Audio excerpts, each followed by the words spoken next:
Merci pour l'invitation, Marc. Merci pour l'équipe pastorale. C'est vrai, on a eu l'occasion de faire connaissance et puis d'apprécier chez votre pasteur, chez l'équipe pastorale, leur naturel, leur simplicité, leur gentillesse. Et puis en effet, il y a 15 jours, ils sont venus, donc il n'est pas venu seul. Il y avait Ambre, il y avait ta fille, et puis la fille du pasteur Philippe Barbier. On a vu que toute la famille était pareille, simple, naturelle. Voilà, je suis content de pouvoir aussi partager avec vous la parole de Dieu. C'est ce que je vais faire dans un instant. Et je vous propose que nous prions ensemble maintenant. Nous avons besoin que ce soit lui qui nous parle. Gloire à Dieu. Oui, nous allons ouvrir ta parole. C'est un grand privilège. Nous allons pouvoir entendre quelque chose qui vient, pas juste d'un homme, quelque chose qui vient de toi. Et je veux te prier, Seigneur, pour que tu fasses que je sois ton canal, en effet, et que de ma bouche sortent des paroles de grâce. Des paroles qui peut-être vont nous rectifier, qui nous aideront à être plus justes avec toi, plus intègres, et aussi plus justes avec les autres, pour leur être plus utiles. Au nom de Jésus. Amen. Je vais économiser ma voix, c'est la période des virus, les pasteurs sont comme tout le monde. Je voudrais vous parler ce matin d'une ancienne parole très moderne. C'est le titre que j'ai donné à mon message. Pourquoi une ancienne parole ? Parce que je vais dévoiler et puis développer des paroles, merci, des paroles ce qu'on appelle le décalogue. Donc au moins 3300 ans, une des paroles que Dieu a données au peuple d'Israël par l'intermédiaire de Moïse. En fait, une parole même que Dieu a écrite lui-même de son doigt, non pas sur un livre, mais sur des tables de pierre. Alors, parfois, on appelle ces paroles les 10 commandements. Mais si vous regardez bien dans la Bible, on ne trouve pas l'expression les 10 commandements. Par contre, on trouve l'expression les 10 paroles. Par exemple, dans Deutéronome, chapitre 5, tu as entendu de Dieu les 10 paroles. Et ce matin, avec vous, je vais m'arrêter plus particulièrement et on va scanner en quelque sorte la troisième de ces 10 paroles. Alors, on ouvre tout de suite le livre de l'Exode dans lequel on trouve la troisième des 10 paroles. On trouve cela dans le chapitre 20. Et puis, je lis avec vous tout d'abord le verset 7.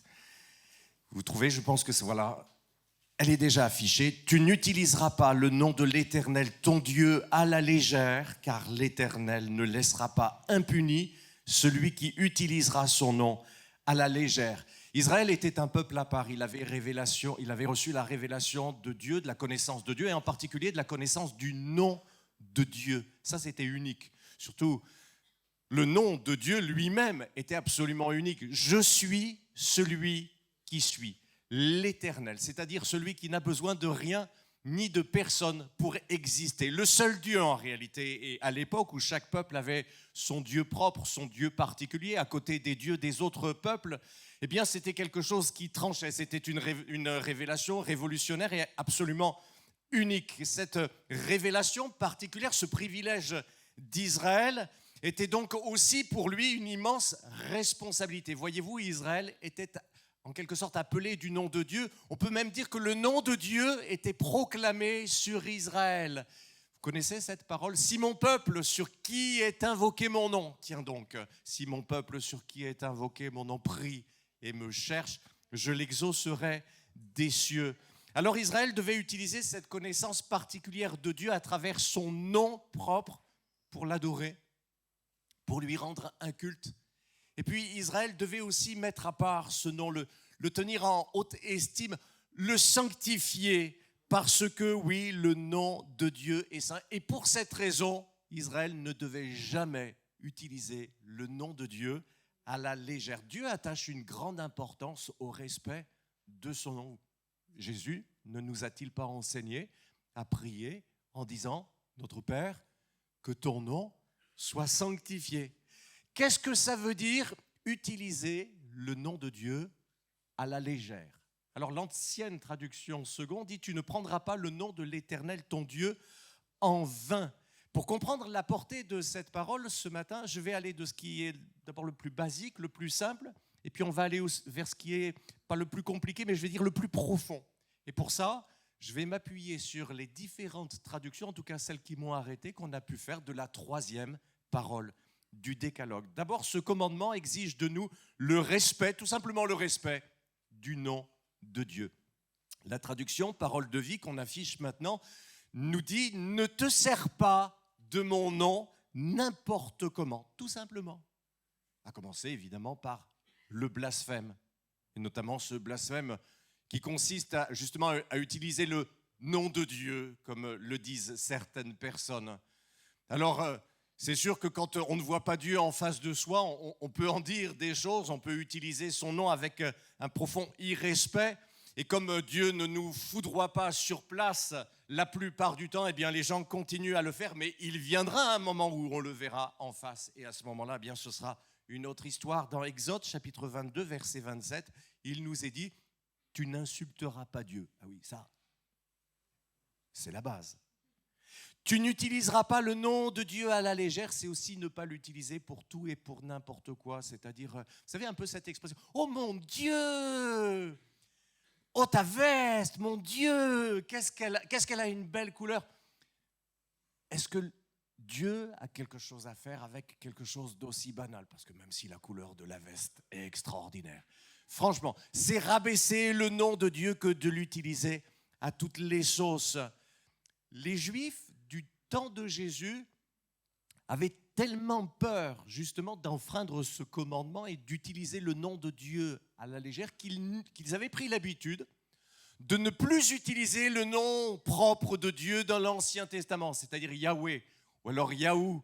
À la place, eh bien, ils disaient le Seigneur. Et même dans l'usage, ils avaient pris l'habitude, pour beaucoup d'entre eux en tout cas, d'éviter même de dire le mot Dieu. Vous vous souvenez par exemple, cette prière, ou plus exactement, quand le fils prodigue dit ceci à son père, « J'ai péché contre le ciel et contre toi », évitant ainsi de prononcer même le mot Dieu. Alors, bien sûr, il y avait là une forme importante de réaction par rapport à l'usage du nom de Dieu à la légère, peut-être aussi chez certains juifs, en tout cas, une forme de superstition, d'avoir peur même de dire et de prononcer juste simplement comme ça le nom de Dieu. Mais en tout cas, c'est important de réaliser que le nom de Dieu est particulier, qu'on n'a pas à le sortir comme ça à tout bout de champ. Mais bon, je ne vais pas m'attarder là-dessus parce qu'en réalité, c'est deux choses plus importantes, plus sérieuses, plus profondes que je voudrais particulièrement vous parler ce matin. Pas juste un défaut de langage. Ce commandement nous invite aussi à ne pas jurer faussement. Et là, je m'arrête avec vous sur la traduction qui a été faite dans la Bible du Semeur qui nous dit « Tu n'utiliseras pas le nom de l'Éternel, ton Dieu, pour tromper. » Et ça, c'est courant, mes amis. Dieu m'est témoin. Je n'ai pas touché à cet argent. Au nom de Dieu. On n'entend pas ça dans les collèges, et pas que dans les collèges d'ailleurs. Au nom de Dieu, j'y suis pour rien.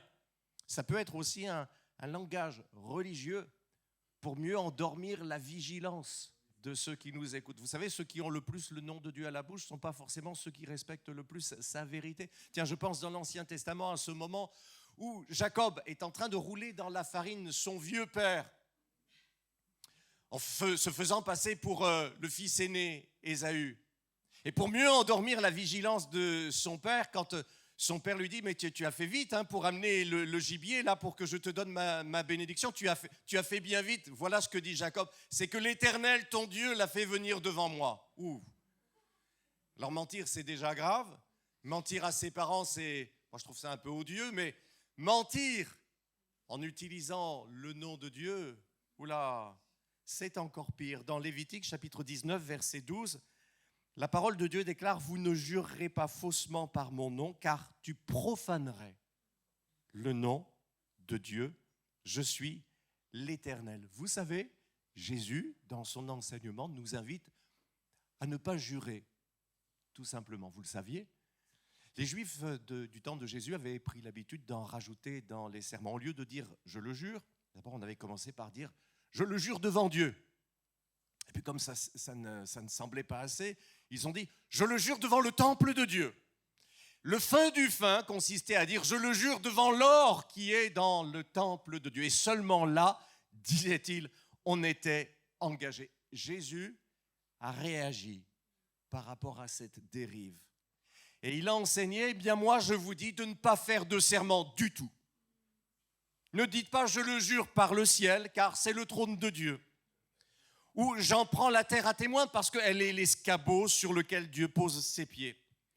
Ou même « je le jure par Jérusalem » car c'est la ville de Dieu le grand roi. Ne dites pas davantage « je le jure sur ma tête » car tu ne peux pas rendre blanc ou noir un seul de tes cheveux. Dites seulement « oui » si c'est oui, « non » si c'est non. Tous les serments qu'on y ajoute viennent du malin. C'est dans Matthieu chapitre 5, versets 34 à 37. Un chrétien, une chrétienne, doit être quelqu'un qui dit les choses comme elles sont. Tout simplement. Oui, non. Ce n'est pas la peine d'en rajouter. Alors, à cause de cette parole de Jésus, certains ont pensé qu'il fallait refuser de jurer si un jour on était appelé à témoigner au tribunal. Vous savez, levez la main droite et dites « je le jure ». Alors, déjà, il faut savoir que la jurisprudence en France nous autorise pour des raisons religieuses. Si on doit témoigner devant un tribunal, à remplacer la formule « je le jure » par une autre du même genre comme « je garantis de dire toute la vérité ». Mais à mon avis, la question n'est pas là.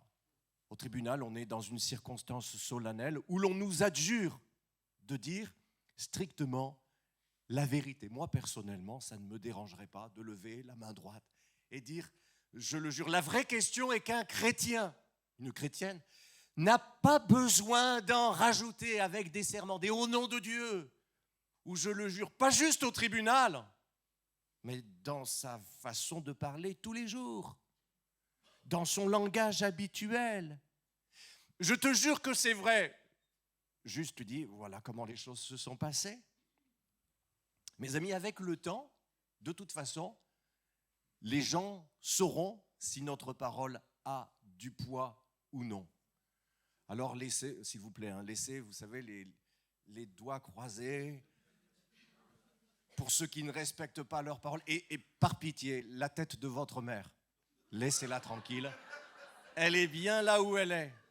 Tu n'utiliseras pas le nom de l'Éternel, ton Dieu, à la légère. Et là, je voudrais vous entraîner maintenant dans quelque chose qui nous dévoile une signification encore différente de cette parole de Dieu. Et là, ça va beaucoup plus loin. Pour nous, qui croyons au charisme, à l'inspiration prophétique en particulier, nous devons y prendre garde parce que nous vivons ces choses, elles sont précieuses pour nous. Et parce qu'elles sont précieuses pour nous, nous voulons les protéger. Et nous ne voulons en garder que le meilleur. Alors nous ne devons pas utiliser à la légère des expressions comme « Dieu m'a dit »,« Dieu m'a montré ». C'est pourquoi la Bible en français courant dit ceci, et j'aimerais relever avec vous cette traduction qui est faite de la 3e parole du Décalogue. « Tu ne prononceras pas mon nom de manière abusive ». Et là, l'enjeu est on ne peut plus sérieux, parce que ça nous parle de manipulation spirituelle. Alors que Dieu puisse nous dire des choses, que Dieu nous montre des choses, mais je le crois évidemment. Je n'en doute pas un seul instant, mais nous ne devons pas ni nous tromper nous-mêmes, ni tromper les autres avec ces mots-là, et surtout pas en les utilisant pour peut-être donner plus de poids à nos paroles. D'abord, vous savez, Dieu ne nous parle pas toutes les 5 minutes pour nous dire des choses importantes. Non, Dieu ne nous parle pas toutes les 5 minutes. J'en veux pour preuve que Paul, l'apôtre, qui indiscutablement vivait dans l'intimité avec Dieu, on est d'accord? Eh bien, Paul était parfois lui-même dans le brouillard par rapport aux directions qu'il devait prendre dans sa vie. Ça alors.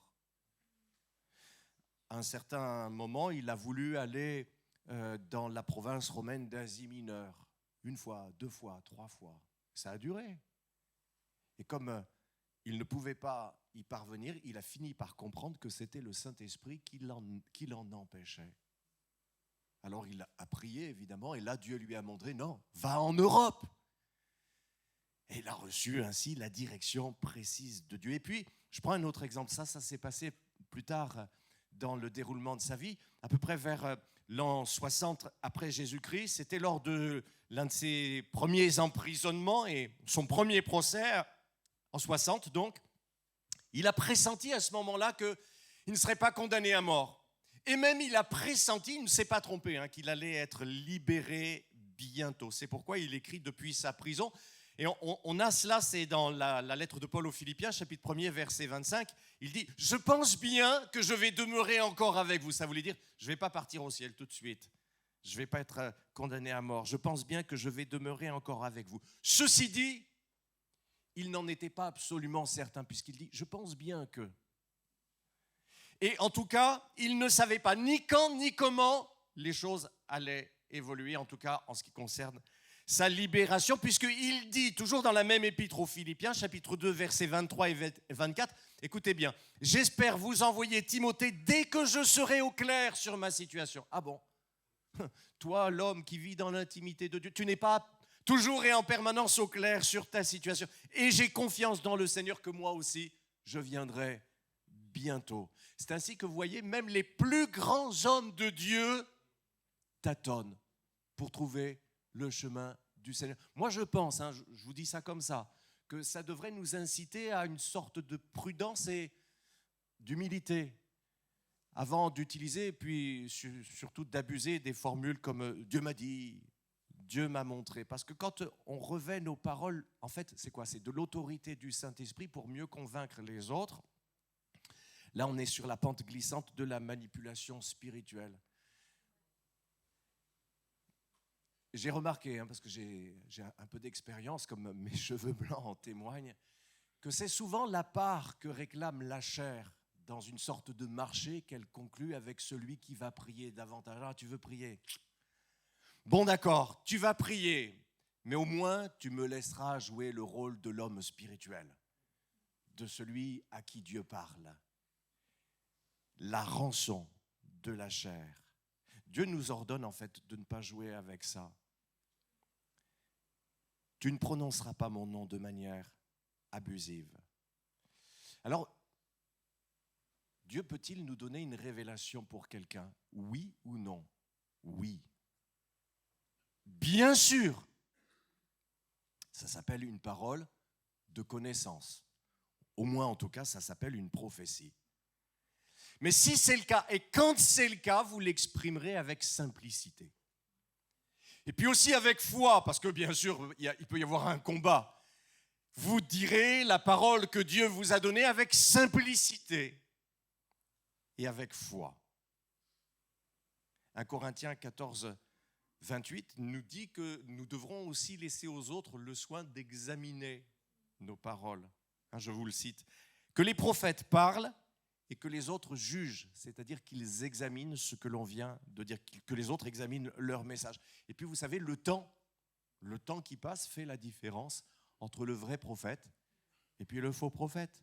Déjà dans la loi d'Israël, c'est Deutéronome chapitre 18, versets 20 à 22, il était dit « Si un prophète a l'audace de prononcer en mon nom un message que je ne lui ai pas communiqué, il devra être mis à mort. » Vous demanderez peut-être comment on peut reconnaître qu'un message ne vient pas du Seigneur. Eh bien, si un prophète annonce quelque chose au nom du Seigneur et que cela ne se réalise pas, c'est que son message ne vient pas du Seigneur. Le prophète a eu l'audace de le prononcer lui-même. Ne vous laissez pas impressionner par lui. Mes frères et sœurs, soyons sobres dans l'exercice des dons spirituels. Vous savez, les dons spirituels les plus forts, les plus précis, les plus inspirés, parfois sont ceux qui sont donnés avec le plus de simplicité et le plus de sobriété. Quand Dieu nous donne une parole, apportons-la, mais s'il vous plaît, je me parle à moi-même en premier, n'en rajoutons pas. Vous connaissez le jeu des enfants qui consiste à faire chercher un objet à l'autre et puis quand il s'approche, on dit « Ah, tu chauffes, tu brûles. Ah ben non, là, tu refroidis. Ah, là, tu es complètement gelé. » Quand nous nous en tenons juste à ce que Dieu nous a communiqué, même si c'est simple, on brûle. Quand on commence à en rajouter, on refroidit. Ne faisons pas dire à Dieu ce qu'il n'a pas dit. Exercez les dons de révélation, aspirez aux dons spirituels, nous dit l'Écriture. Amen. Mais faites-le dans la transparence, dans la simplicité, puis ne prenez jamais la posture du gourou. Quand je dis par transparence, il y a quelque chose de très pratique. Je veux dire que le premier lieu de l'exercice des dons spirituels, ce sont les réunions de l'Église.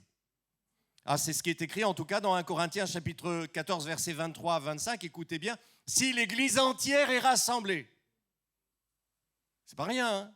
Les mots ont du poids. Si l'Église entière est rassemblée, que tous prophétisent, et qu'un non-croyant ou un simple auditeur entre, il est convaincu de péché par tous, il est jugé par tous, ainsi les secrets de son cœur sont dévoilés et il tombera le visage contre terre pour adorer Dieu en déclarant que Dieu est réellement au milieu de vous. Si l'Église entière est rassemblée, ça nous parle, n'est-ce pas? Si quelqu'un ne fait des prophéties, alors écoutez bien comment je vais le dire, si quelqu'un ne fait des prophéties que dans les couloirs, méfiez-vous.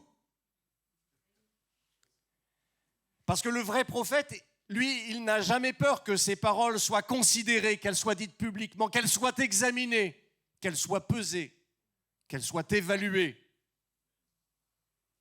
qu'elles soient jugées. Le vrai prophète n'en a pas peur parce qu'il sait que Dieu confirme sa parole. Alors bien sûr, Dieu peut nous donner une parole pour quelqu'un, ça peut arriver. C'est arrivé que Dieu donne une parole à un de ses enfants, à son fils ou à sa fille, pour quelqu'un en dehors du temps d'une réunion. Et puis il y a des choses qui ne sont pas forcément à dire devant tout le monde quand c'est une parole qui est personnelle. Mais vous m'avez très bien compris, j'en suis convaincu. Si quelqu'un ne prophétise que dans les couloirs, il y a un loup. Eh oui, il y a un problème quelque part. Un vrai prophète est d'abord évalué dans le cadre des réunions de son Église. Et il n'a pas peur de ça. 1 Thessaloniciens chapitre 5 verset 20, ne méprisez pas les prophéties, examinez tout, retenez ce qui est bon. Tiens donc, après avoir dit ne méprisez pas les prophéties, la traduction de la Bible du Semeur ajoute au contraire, examinez tout. Et moi j'ai trouvé ça très intéressant, voyez-vous. Ne méprisez pas les prophéties, au contraire, examinez tout. Comme quoi, examiner les prophéties, c'est précisément le moyen de montrer qu'on les prend très au sérieux. Et justement, de les prendre très au sérieux. Et puis aussi, protégez-vous de la manipulation spirituelle. Bon, Jésus nous dit que dans les temps de la fin, il y aura des faux enseignants. Et puis il nous est dit aussi qu'il y aura beaucoup de faux prophètes. Oui. Tout ce qui se prévaut à tort ou à l'excès parfois simplement de la révélation divine. Ne soyez pas crédules, ne soyez pas naïfs. C'est pas parce que quelqu'un se présente comme ça, comme prophète, qu'il l'est. Puis si un jour, alors je dis ça facilement puisque moi je vais reprendre ma voiture tout à l'heure, je vais rentrer chez moi à Marignane, mais si un jour je devais avoir pour vous une parole inspirée, ça ne veut pas dire que non plus je suis votre grand prophète. Vous avez un Dieu d'abord. Et avant tout, tiens, la première des 10 paroles, c'est « Je suis l'Éternel, ton Dieu, et tu n'auras pas d'autre Dieu devant ma face. Ne devenez dépendant d'aucun homme, d'aucune femme, quel que soit le titre qu'on lui donne ou qu'il ou elle se donne. » Et puis vous savez, Dieu parle d'abord de ce qui, en général, Dieu parle d'abord de ce qui les concerne aux personnes elles-mêmes. Souvent. Moi, je ne vais jamais prendre une décision importante, cruciale dans ma vie, parce que quelqu'un va venir me voir en me disant « Tiens, Laurent, Dieu m'a montré que tu dois faire ceci ou tu dois faire cela. » Vous savez, il y a des gens qui ont dit à des jeunes filles ou jeunes hommes « Dieu m'a montré que tu dois te marier avec un tel ou avec une telle. » Mais c'est sérieux ça, attention. On ne joue pas avec ça. Ou alors il y a l'autre version « J'ai fait un rêve. » On était mariés tous les deux. Et on avait des enfants. 6 enfants. Mais il vaudrait peut-être mieux que le Seigneur vous le montre à vous d'abord aussi, avant qu'on vous passe la bague au doigt et qu'on vous fasse les 6 enfants. Quand on se trompe soi-même, c'est grave. Quand on trompe les autres, ça l'est encore plus. Et quand on mêle le nom de Dieu à l'affaire, ah oui. Et Dieu, lui, n'apprécie pas qu'on le mêle à tout ça, à nos mensonges. L'Éternel tient pour coupable celui qui prononce son nom de manière abusive. Allez, par extension, la 3e parole dénonce toutes les fausses doctrines, les fausses spiritualités et donc aussi les fausses religions, les enseignements donnés à tort au nom de Dieu. Et là, c'est la traduction œcuménique de la Bible qui va nous éclairer avec ce rendu particulier. Tu ne prononceras pas à tort le nom du Seigneur ton Dieu. Les faux enseignements, les fausses religions utilisent aussi à tort le nom de Dieu, n'est-ce pas? Et même à tort et à travers. 1 Timothée chapitre 1er verset 7, ils se posent en enseignant de la loi, mais au fond, ils ne comprennent ni ce qu'ils disent, ni les sujets sur lesquels ils se montrent si sûrs d'eux-mêmes. Jésus les compare à des aveugles qui conduisent d'autres aveugles, qui vont ensemble vers le précipice, et c'est ce qu'ils sont en réalité, et c'est ce que font toutes les fausses religions, toutes les fausses doctrines à partir du moment où elles s'écartent de l'enseignement de Jésus-Christ. Jésus a dit aux chefs religieux de son temps, « Malheur à vous, professeurs de la loi, parce que vous avez enlevé la clé de la connaissance, vous n'êtes pas entrés vous-même, et ceux qui voulaient entrer, vous les en avez empêchés. » Et puis la troisième parole se termine avec ces mots, « L'Éternel ne laissera pas impuni celui qui utilisera son nom à la légère. » On peut afficher aussi cette fin de la troisième parole. On en a un exemple frappant dans le livre du prophète Jérémie qui à un moment a dû vivre une sorte de passe d'armes dans le temple avec un faux prophète. C'est dans le chapitre 28 du livre de Jérémie. Vous savez, Jérémie prêchait un message qui était impopulaire, un message difficile. D'ailleurs, comme c'était un homme sensible, il lui était difficile de prêcher ce message. Il disait à son peuple qu'en fait, il avait été vaincu par Babylone et qu'il avait été déporté parce qu'il l'avait mérité. Parce qu'ils s'étaient endurcis dans leur péché, parce qu'ils ne s'étaient pas repentis quand Dieu les avait appelés, alors la sanction avait fini par tomber. Et s'ils étaient à Babylone, c'est parce que Dieu avait accompli la parole et les menaces qu'il leur avait faites. Et puis, Jérémie leur a dit des paroles de vérité. Il était inspiré par Dieu et il leur a dit, vous savez, à Babylone, ça sera long. Ça sera long. Vous pouvez vous y construire des maisons. Si long que ça? Oui, oui. Vous pouvez vous y construire des maisons et même prier pour cette ville de Babylone parce que votre bonheur dépend du sien. En fait, même plus tard, Jérémie va donner la durée de cette déportation, cet exil à Babylone dans la totalité, 70 ans. Et puis, dans le temple de l'Éternel, il y a eu, comme je vous le disais, une passe d'armes avec un faux prophète. Celui-ci s'appelait Anania. Alors, Jérémie, pour illustrer son message, s'était fait un joug, c'est-à-dire une sorte de barre en bois, vous savez ce qu'on utilise pour entraver ou diriger les animaux. Et il disait, voilà, Dieu a mis sur nous le joug, l'entrave du roi de Babylone. Et Anania, le faux prophète, s'est approché de Jérémie et il a dit ceci, « Voici ce que déclare l'Éternel. » C'était l'équivalent à l'époque de notre « Dieu m'a dit » d'aujourd'hui. Dieu m'a montré. « Voici ce que déclare l'Éternel. Dans 2 ans, jour pour jour, je ramènerai ce peuple de l'exil à Babylone et je casserai la domination du roi de Babylone qui pèse sur vous. » Alors Jérémie lui a dit « Amen, Anania. » Ah oui, Amen. Que Dieu fasse comme tu viens de le dire. Mais sache que depuis toujours en Israël, les vrais prophètes sont reconnus par l'accomplissement de leurs paroles. Or, tu inspires à ce peuple une fausse confiance. Anania s'est approché de Jérémie. Il a enlevé le joug de bois que le prophète avait sur son cou. Il l'a cassé. Et il a dit, voilà, c'est comme ça que l'Éternel cassera le joug du roi de Babylone. Et lui a dit, tu as cassé un joug en bois, tu devras le remplacer par un joug en fer.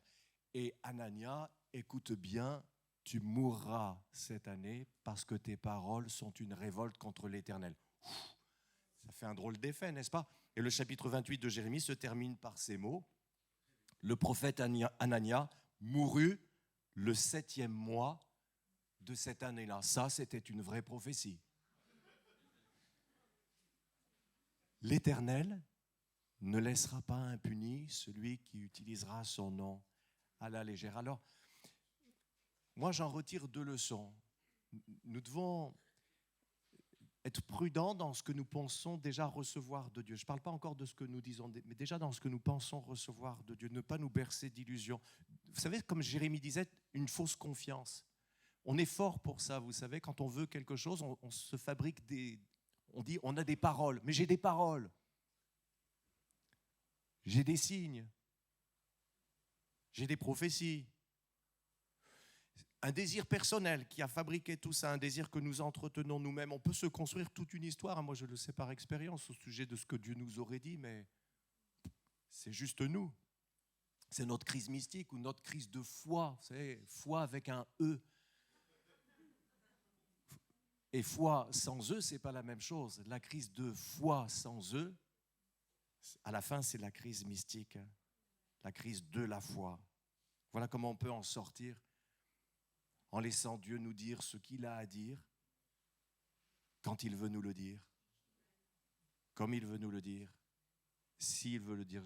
Souvent, vous et moi, on est très pressé quand on est dans l'incertitude et qu'on voudrait un éclairage du Seigneur. Et comme on est comme on est trop pressé, on fabrique la réponse à la place de Dieu. Mais déjà là, on ne le respecte plus. Et à plus forte raison, quand on le dit et qu'on le dit au nom de Dieu, bien évidemment, c'est encore plus grave. Et même, il faut appeler les choses par leur nom, c'est plus coupable. Nous devons avoir une sainte frousse de parler faussement au nom de Dieu. La vigueur de l'avertissement vient avec la facilité avec laquelle on se laisse aller à ce genre de péché. Vous savez pourquoi ? Parce que c'est que des paroles. Dieu dit. On dit tous ça. Dieu dit dans sa parole.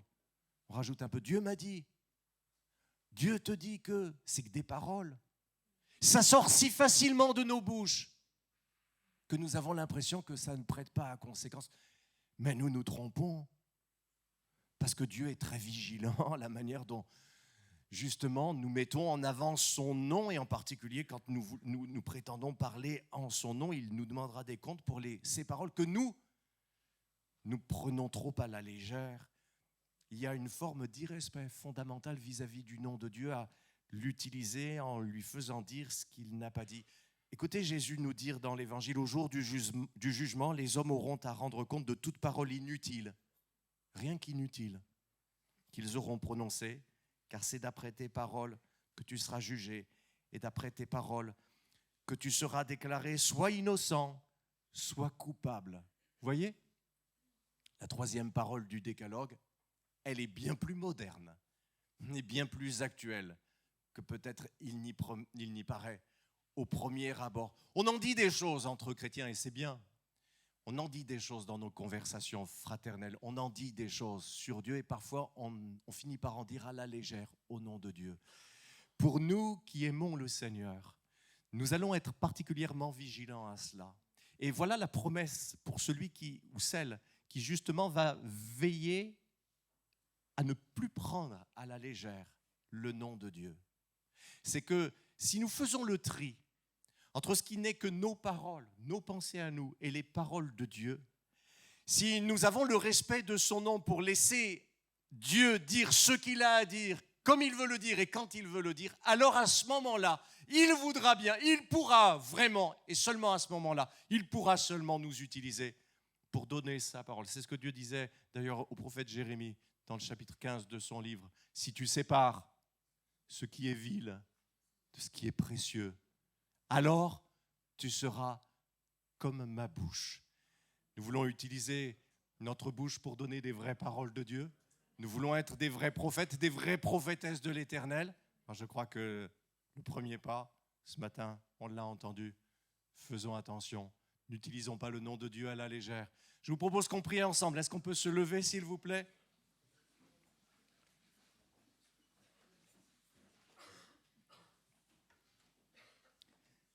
Nous avions besoin d'entendre ces paroles tout à nouveau.